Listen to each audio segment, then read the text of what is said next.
Hello students, HB educational zone को तुमको स्वागत। गत अध्याय आम वृक्कर गठन विषय पढ़ी। आज वृक्क कि काम करुच्ची, रक्तछणा कार्य किभଳି वृक्क भितर होउछि किडनी भितर किभଳି भाव में रक्त छाणी होई परिस्रा आकार निर्गत होउछि से विषय पढ़ा। तबे वर्तमान कथा होउछि वृक्क भितर 10 लाख रु अधिका वृक्कीय नलिका अच्छी।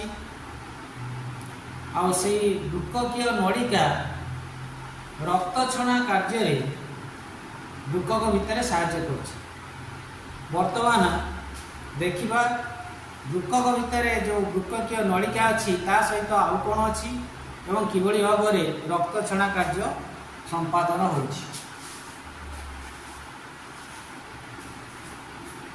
ये वृक्कर अंत गठन। वृक्क को जदि आम फाड़ करदेवा ताले ता भितर कौन अच्छी ये देखा। प्रथम ता भीतर को गोटे नली प्रवेश कर 3टी जो खालुआ अंश वृक्कर जो खालुआ अंश से खालुआ अंश आम 3टी नली संयुक्त होती आगुरी कहला। यहाँ मूत्र सारणी, आ गोटे हूँ वृक्कीय शिरा, वृक्कीय धमनी। यही जगटा है वृक्कीय शिरा, यहाँ वृक्कीय शिरा, वृक्कीय शिरा और ये है वृक्कीय धमनी, वृक्कीय धमनी। और ये जोटा तल को जाइए ये हूँ मूत्र सारण, मूत्र सारण। वृक्कीय धमनी वृक्क भितर जो बाउमान कैप्सूल अच्छी से बाउमान कैप्सूल भितर जे कैशिक गुच्छे परिणत होती सी पुणी कलेक्शन हो एकत्रित होती पुणी शिरा परिणत होती। बर्तमान ये वृक्कीय धमनी जाइए देख ये कैपिलारी होगला तापर सी पुणी कलेक्शन हो शिरा परिणत होगी आसी। वृक्क भितर रक्तछणा कार्य साधारणतः जो ग्लोमेरुलस होते, ग्लोमेरुलस कौन होते ना गोटे एफरेंट उपधमनी जाए रक्त कौन कर भीतर को प्रवेश कर रक्त कैशिक गुच्छ से जहाँ को आम ग्लोमेरुलस कहले ये लिखाई ग्लोमेरुलस। एवं से ग्लोमेरुलस भितर रक्तछणा कार्यटा संपादित हुए। संपादित है पुणी अवशिष्ट रक्त एफरेंट उपधमनी देकी बाहर जाए। जेतबेले ग्लोमेरुलस रक्तछणा कार्य हुए साधारणतः ग्लोमेरुलस प्राचीरटा हूँ बहुत पतला एवं से समय कौन हुए ना रक्तर बड़ बड़ अणु जे कि रक्त कणिका प्रोटीन ये बड़ अणु से तार जो रंध्र अच्छी से रंध्र देकी से भीतर को प्रवेश करें ना। एतद व्यतीत आउ जो दरकारी पदार्थ एवं अदरकारी पदार्थ से समस्त कौन करना बाउमान कैप्सूल देकी जो वृक्कीय नलिका भीतर को प्रवेश करे।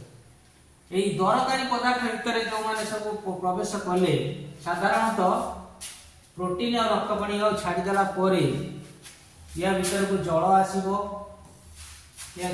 ना जल प्रवेश कर ग्लूकोज ग्लूकोज प्रवेश कर एमिनो अम्ल एमिनो अम्ल एमिनो एसिड से प्रवेश कर urea urea uric acid uric acid uric अम्ल एसिड एसिड आओ क्रिएटिनिन क्रिएटिनिन क्रिएटिनिन ता छड़ा सोडियम क्लोराइड लवण आ पोटासियम क्लोराइड लवण पोटासियम क्लोराइड लवण ये सब कौन करिवो ना प्रवेश करिवो का भीतर को जाय जो वृक्ककीय नलिका भीतर। हां ता सहित जल भी असते जल ग्लूकोज ये सब ये भीतर को प्रवेश करिवो। जल ग्लूकोज एमिनो अम्ल urea uric acid creatinine sodium chloride potassium chloride ये समस्त पदार्थ वृक्ककीय नलिका भीतर को प्रवेश करिवो। ए प्रवेश करुवा पदार्थ भीतर जल आमर आवश्यक ग्लूकोज भी आवश्यक किसी परिमाण रे एमिनो अम्ल भी दरकार।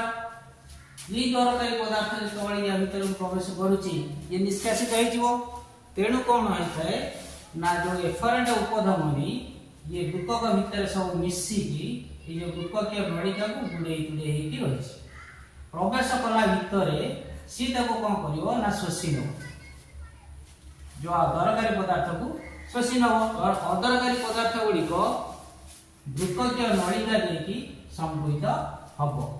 अच्छा वृक्ककीय नलिका गुड़िक शेष में कौन हो जो वृक्ककीय नलिका शेष में आसी मूत्र संग्रह नली सहित संयुक्त होते एपटू आसला गोटे वृक्ककीय नलिका आसी कौन है ना मूत्र संग्रह नली संयुक्त है एपटू आउ गोटे वृक्ककीय नलिका संयुक्त हो पुणी वृक्ककीय नलिका ये संयुक्त है शेष मुंडे कौन हम ये अनेक गुड़े वृक्ककीय नलिका मूत्र संग्रह नली संयुक्त हो।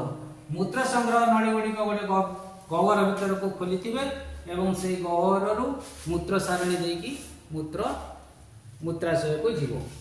बर्तमान ये रक्त ये गला या भीतर को प्रवेश कला ये छाणी है दरकारी पदार्थ किसी दरकारी पदार्थ सहित अदरकारी पदार्थ वृक्ककीय नलिका भीतर प्रवेश कला जो प्रवेश करुच्ची से कौन हो जो वृक्ककीय नलिका को इफरेंट उपधमनी घेरिकी रही गुड़े गुड़े रही एवं दरकारी पदार्थ गुड़िक सी कौन कला ना रक्त को भीतर को पुणी शोषी ना एवं दरकारी पदार्थ गुड़िक शोषिला अवशिष्ट वृक्ककीय नलिका दे मूत्र संग्रह नली में पहुंचला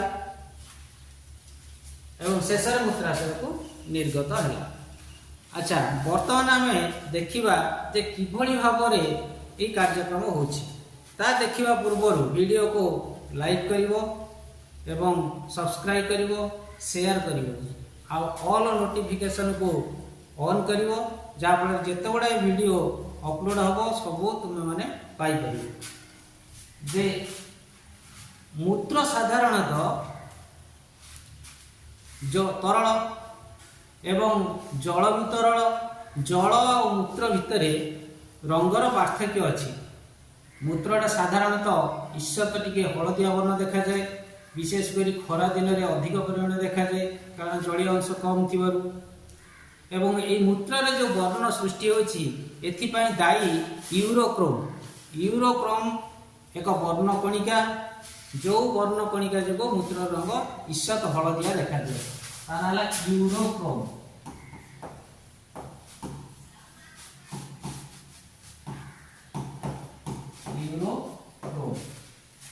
जेतल पर्यंत मनीष सुस्थ थी साधारण भाव में परिस्रा ईषत हलदिया देखा जदि मूत्र रे रक्त कणिका आसला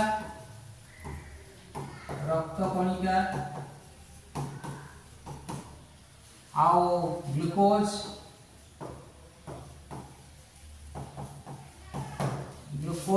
प्रोटीन जदि रक्त ये सब आसला ताले से व्यक्तिर किडनी काम करूना बोली जना पड़ो एवं लोकटी असुस्थ थबार जना पड़ो आउ साधारण ईषत हलदिया रक्तर वर्ण बदली रक्त कणिका आसले तो लाल देखा ग्लूकोज जदि आसला ताले परिस्रा जंदा लगे एवं से व्यक्ति निहाती भाव जो डायबिटीज मेलिटस रोग थिबार जना पड़ो। वृक्कक मध्य जो रक्त छणा कार्य देखा पूर्व वृक्ककर आउ केतोटी कार्य रही विषय आलोचना करवा। शरीर मध्य थिबा जल आउ धातव लवणर परिमाण को कौन करे ना नियंत्रण करे। जल धातव लवणर परिमाण अच्छी नियंत्रण करिवो। ता छड़ा रक्त रे अम्ल क्षार रो परिमाण को नियंत्रण करुथिबा पदार्थ मानकर संतुलन करिवो। रक्तचाप नियंत्रण करिवो, जो ब्लड प्रेशर ताकू नियंत्रण करिवो। आउ गोटे बढ़िया काम अच्छी जे गोटे हार्मोन क्षरण करिवो। जो हार्मोन आमर रक्त लोहित रक्त कणिका तैयारी करिवारे सहाय्य करिवो से होची एरिथ्रोपोइटिन। एरिथ्रोपोइटिन नामक एक हार्मोन क्षरण करिवो। एतद व्यतीत वृक्ककर प्रधान कार्य है प्रथम परिश्रमण करिवो, छाणिबो, रक्त को छाणिबो। दुई रे बाहरी जाउथिबा दरकारी पदार्थ गुडी को पुणी आउ थरे शोषण करिवो, जेटा कि पुनः शोषण एवं हार्मोन क्षरण करिवो। एरिथ्रोपोइटिन नामक हार्मोन क्षरण करिवो रक्त कणिका तैयारी करिया पई, आउ अदरकारी पदार्थ को निष्कासन करिवो। वर्तमान आमे देखिबा किबोली भाबरे ए काम वृक्कक भितर चलुछि। ये हला हमर ग्लोमेरुलस, या भितर रहला एटा बाउमेन कैप्सूल। ये हला अंत गठन, वृक्ककर अंत गठन बाउमेन कैप्सूल। ये जगह रहला बाउमेन कैप्सूल। बाउमेन कैप्सूल भितर ये रहला ग्लोमेरुलस एवं ग्लोमेरुलस कोन हला रक्त छणा कार्य रे सहायता करियो। बाउमेन कैप्सूल ग्लोमेरुलस मिसी के हला रेनल कैप्सूल। वर्तमान एडी देखो जाउची जाई कि एटी संग्रहित हला। ये हला मूत्र संग्रह नळी कलेक्टिंग। वर्तमान आमे देखिबा किडनी कि भली भाबरे काम करूची एवं कि भली भाबरे किडनी रो फंक्शन होची माने कार्यटा होची। ये हला किडनी मेरुदंड रो उभय पार्श्व अछि। ये गोटे किडनी आउ गोटे किडनी मेरुदंड रो पाख को लागि रहिछि। ये हला किडनी। ये हला तार भीतर गठन, वृक्ककर भीतर गठन बा अंत गठन।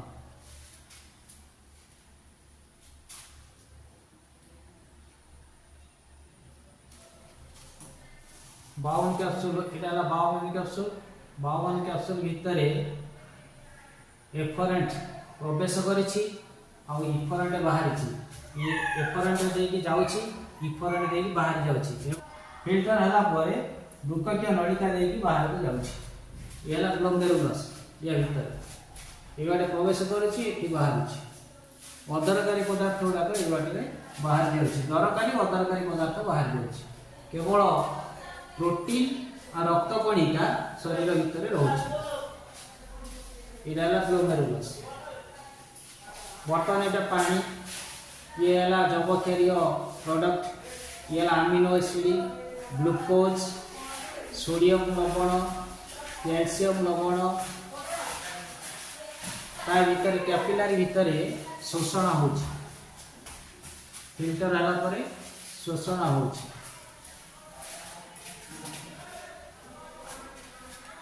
ये रेड ब्लड कर्पस लोहित रक्त कणिका। वर्तमान ये रक्त कणिका प्रवेश करुछि, ए बाटे बाहर की जाउछि। अदरकारी पदार्थ गुड़िक ये बाटे बाहर जाउछि। बाहर की जाई कोडी अछि ना मूत्र संग्रह नळी ता भीतर को प्रवेश करुछि। वर्तमान ये रक्त कणिका एवं ता सहित रहिछि कि प्रोटीन दरकारी पदार्थ गुड़िक पुणी शोषी आछि। अदरकारी पदार्थ गुड़िक या भीतर को निष्कासित हो। कैपिलरी भीतर कौन होची ना जो वृक्ककीय नलिका भीतर को शोषी होची। ये हला से दीटा वृक्कक मेरुदंडर उभय पार्श्व अच्छी एवं मूत्र सारणी देकी मूत्रटा निष्कासित होची आसी। हम शरीर तरल पदार्थ आकार झाड़ निष्कासित हुए। ये झाड़ श्वेत ग्रंथि द्वारा सृष्टि होता है। तेणु चर्म रे जो श्वेत ग्रंथि अच्छी सी भी गोटे आमर रेचन अंग। ता व्यतीत खाद्य नली सहित संयुक्त होता बा खाद्य नली सहित संश्लिष्ट थिबा यकृत सी मध्य किछि परिमाण रे निष्कासन करे बा हमर रेचन क्रिया रे सहाय्य करे।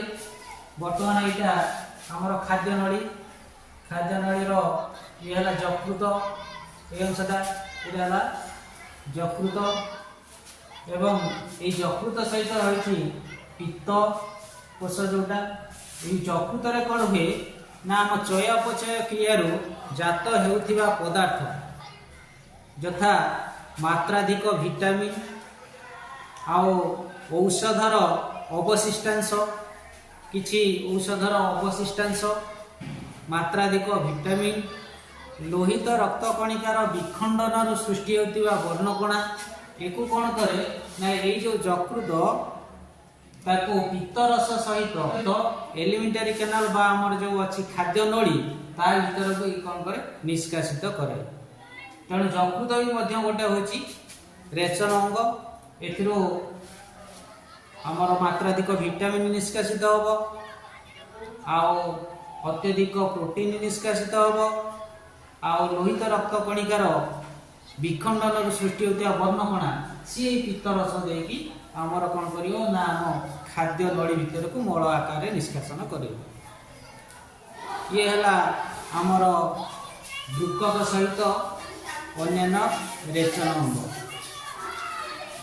प्राणी मानक परि उद्भिद रे स्वतंत्र रेचन अंग नथाय कारण उद्भिदर जो वर्ज्य वस्तु उद्भिद पर क्षतिकारक नुहे एवं ता निष्कासित नहेले मध्य चलिबो सेतिपई तार स्वतंत्र रेचन अंग नथाय किंतु उद्भिदर केते गुडा रेचित पदार्थ सृष्टि होइथाय। गोटा हला झुणा जोटा को कहा जाए रेजिन बोली खईर आम पान रे खाती ये हला टानी से भाया अठा किछि निष्कासित होता है आउ आमर क्षीर ये भी निष्कासित हुए आउ क्विनाइन जोटा कि होची सिंकोना गछरु क्विनाइन आउ तमाकू पत्रर निकोटिन तेंतुलीर टाटारिक अम्ल लेंबूर साइट्रिक अम्ल ये सब वाला तार जे निष्कासित वर्ज्य वस्तु जोड़िक निष्कासित हवा बा वर्ज्य वस्तु आकार में गच्छित रही। साधारणतः पत्रर गोटे स्टोमाटा अच्छी बा स्टोमो बोली से जल निष्कासन कर साहाय्य करे। केतक वर्ज्य वस्तु कोषर रसधानी में संग्रहित रहे आउ रेजिन टानिन परी केत गुड़ा रेजिन आउ टानिन भली केत गुड़ाए वर्ज्य वस्तु अच्छी सी जाइले परिपक्व जाइले में संग्रहित रहे स्थल विशेष पत्र संग्रहित रहे और से पत्र सुखिकी शेष झड़ी पड़े। यही सब है आमर वृक्कक एवं उद्भिद रेचन अंगर उदाहरण।